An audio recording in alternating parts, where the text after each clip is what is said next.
80 years ago, September 21st, 1937, marked the publication of The Hobbit, J.R.R. Tolkien. And over the last 80 years, well, it's gone on to all sorts of critical acclaim and is a favorite book of many people, including myself. And I'm going to read you, well, at least a little bit of the first chapter, An Unexpected Party. This is J.R.R. Tolkien, The Hobbit, Chapter 1. In a hole in the ground there lived a hobbit. Not a nasty, dirty, wet hole, filled with the ends of worms and an oozy smell, nor yet a dry, bare, sandy hole with nothing in it to sit down on or to eat. It was a hobbit hole, and that means comfort. It had a perfectly round door like a porthole, painted green, with a shiny yellow brass knob in the exact middle. The door opened onto a tube-shaped hall like a tunnel, a very comfortable tunnel without smoke, with paneled walls and floors tiled and carpeted, provided with polished chairs and lots of pegs for hats and coats. The hobbit was fond of visitors.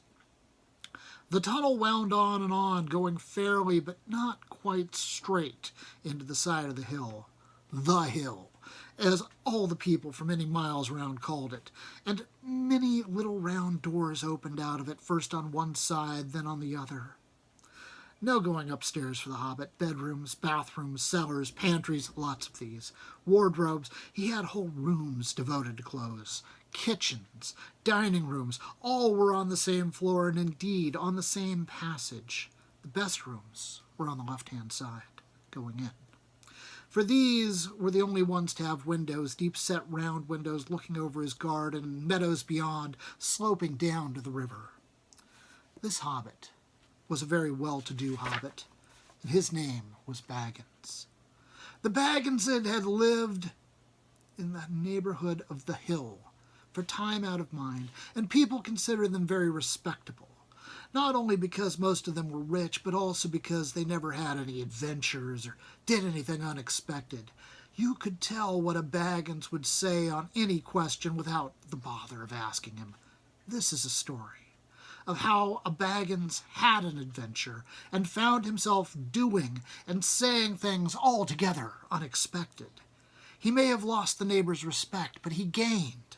Well, you will see whether he gained anything in the end. The mother of our particular hobbit, what is a hobbit? I suppose hobbits need some description nowadays, since they have become rare and shy of the big people, as they call us. They were little people, about half our height, and smaller than the bearded dwarves. Hobbits have no beards, for there is little to no magic about them except the ordinary, everyday sort, which helps them to disappear quietly and quickly when large, stupid folk like you and me come blundering along, making a noise like elephants, which they can hear a mile off. They are inclined to be fat in the stomach. They dress in bright colors, chiefly green and yellow, wear no shoes because their feet grow natural leathery soles, and thick, warm brown hair like the stuff on their heads, which is curly. Have long, clever brown fingers, good-natured faces, and laugh deep, fruity laughs, especially after dinner, which they have twice a day when they can get it. Now, you know enough to go on with. As I was saying, the mother of this hobbit, of Bilbo Baggins, that is, was the famous Belladonna Took, one of the 3 remarkable daughters of the old Took, head of the hobbits who lived across the water, the small river that ran at the foot of the hill. It was often said in other families that long ago one of the Took ancestors must have taken a fairy wife. That was, of course, absurd. But certainly there was still something not entirely hobbit-like about them, and once in a while members of the Took clan would go and have adventures. They discreetly disappeared, and the family hushed it up. But the fact remained that the Tooks were not as respectable as the Bagginses, though they were undoubtedly richer. Not that Belladonna Took ever had any adventures after she became Mrs. Bungo Baggins. Bungo, that was Bilbo's father, built the most luxurious hobbit hole for her, and partly with her money, that was to be found either under the hill, or over the hill, or across the water, and there they remained to the end of their days. Still, it is probable that Bilbo, her only son, although he looked and behaved exactly like a second edition of his solid and comfortable father, got something a bit queer in his make-up from the Took side, something that only waited for a chance to come out. The chance never arrived until Bilbo Baggins was grown up, being about 50 years old or so, and living in the beautiful hobbit hole built by his father, which I have just described for you, until he had, in fact, apparently settled down immovably. By some curious chance one morning long ago in the quiet of the world, when there was less noise and more green and the hobbits were still numerous and prosperous, and Bilbo Baggins was standing at his door after breakfast, smoking an enormous long wooden pipe that reached nearly down to his woolly toes, neatly brushed, Gandalf came by. Gandalf! If you had heard only a quarter of what I have heard about him, and I have only heard very little of all there is to hear, you would be prepared for any sort of remarkable tale. Tales and adventures sprouted up all over the place wherever he went, in the most extraordinary fashion. He had not been down that way under the hill for ages and ages, not since his friend the old Took died. In fact, and the hobbits had almost forgotten what he looked like.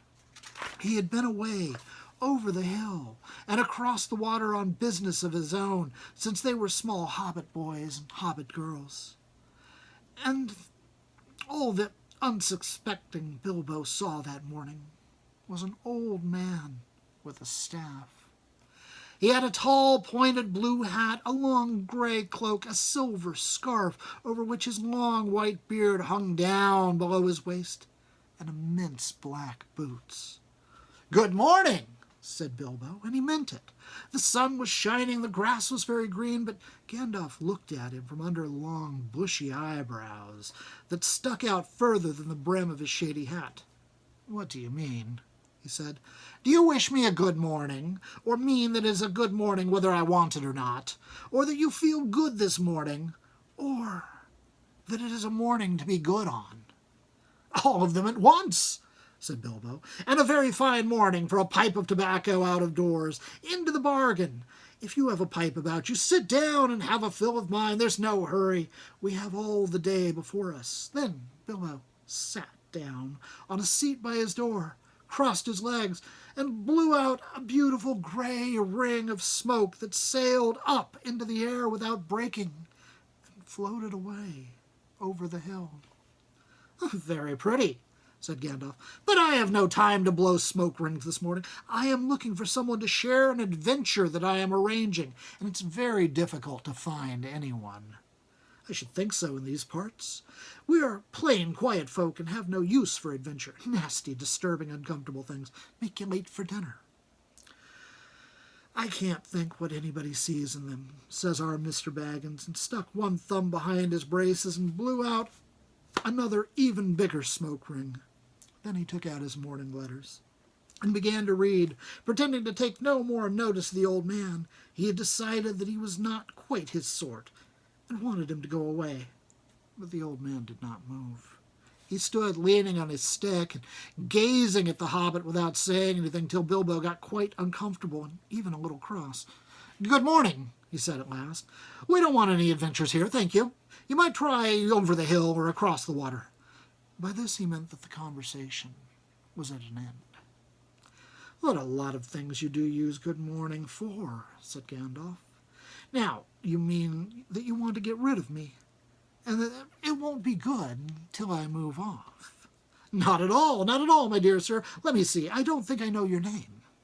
Yes, my dear sir, and I do know your name, Mr. Bilbo Baggins, and you do know my name, though you don't remember that. I belong to it. I am Gandalf, and Gandalf means me. To think that I should have lived to be good-morninged by Belladonna Took's son, as if I was selling buttons at the door. Gandalf! Gandalf! Good gracious me! Not the wandering wizard that gave old Took a pair of magic diamond studs that fastened themselves and never came undone until ordered. Not the fellow that used to tell such wonderful tales at parties about dragons and goblins and giants and the rescue of princesses and the unexpected luck of widows' sons. Not the man who used to make such particularly excellent fireworks. I remember those. Old Took used to have them on Midsummer's Eve. Splendid. They used to go up like great lilies and snapdragons and lebrons and of fire and hang in the twilight all evening. You will notice already that Mr. Baggins was not quite so prosy that he liked to believe, and also that he was very fond of flowers. Dear me, he went on, not the Gandalf that was responsible for so many quiet lads and lasses going off into the blue for mad adventures. Anything from climbing trees to visiting elves or sailing in ships, sailing to other shores. Bless me, life used to be quite you used to upset things badly in these parts once upon a time. I beg your pardon, but I had no idea you were still in business. Where else should I be? Said the wizard. All the same, I am pleased to find you remember something about me. You seem to remember my fireworks kindly at any rate, and that is not without hope. Indeed, for your old grandfather Took's sake, and for the sake of poor Belladonna, I will give you what you ask for. I beg your pardon. I haven't asked for anything. Yes, you have. Twice now. My pardon. I give it to you. In fact, I will go so far as to send you on this adventure. Very amusing for me, very good for you, and profitable too, very likely, if you ever get over it. Sorry. I don't want adventures, thank you. Not today. Good morning. But please, come to tea any time you like. Why not tomorrow? Come tomorrow. Goodbye. With that, the Hobbit turned and scuttled inside his round green door, and shut it quickly as he dared, not to seem rude. Wizards, after all, are wizards. What on earth did I ask him to tea for? He said to himself as he went into the pantry.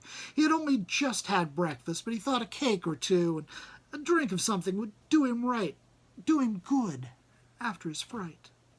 Gandalf, in the meantime, was still standing outside the door and laughing, long but quietly.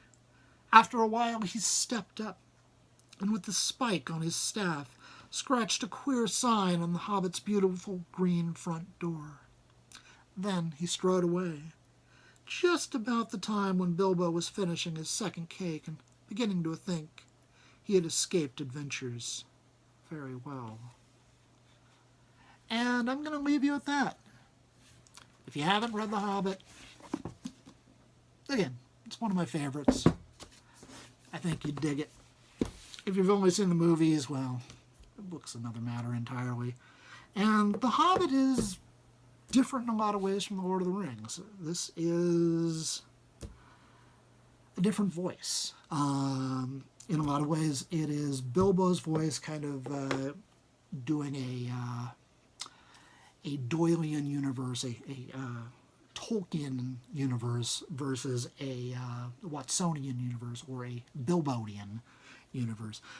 This is Bilbo's memoirs of his adventure, although he makes himself a third-person character in it, in the same way that The Lord of the Rings are Frodo's memoirs of his adventure channeled through Sam, and so the tone is different. I like a lot of the pedantic tone of The Hobbit. It's very professorial, and I think that's a lot of Tolkien's voice, but it works well for Bilbo, and Bilbo as a sort of analog of Tolkien is quite a fun thing to think on.